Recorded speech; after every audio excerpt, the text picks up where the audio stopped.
କାର୍ଯ୍ୟ ଫର୍ଦ୍ଦ 43 ଶିକ୍ଷଣ କାର୍ଯ୍ୟ 1 ତଳ ବାକ୍ୟଗୁଡ଼ିକରେ ଥିବା ରେଖାଙ୍କିତ ଶବ୍ଦର ଅର୍ଥ ପାଖ କୋଠରୀରୁ ଆଣି ବାକ୍ୟଗୁଡ଼ିକୁ ଆଉଥରେ ଲେଖ।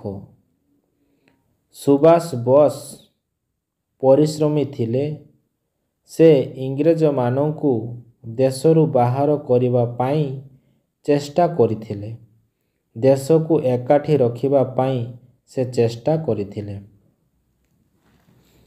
ଶିକ୍ଷଣ କାର୍ଯ୍ୟ 2 ସମ୍ପର୍କକୁ ଦେଖ ଯୋଡ଼। ସ୍ୱାଧୀନତା ସଂଗ୍ରାମୀ, ବିଦେଶୀ ଇଂରେଜ, ଜଙ୍ଗଲ ବନବାସୀ।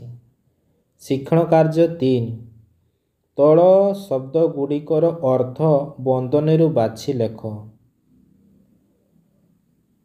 ଅସୁଲ ଆଦାୟ କରିବା, ଚଢ଼ଉ ଆକ୍ରମଣ, ଉଦ୍ୟମ ଚେଷ୍ଟା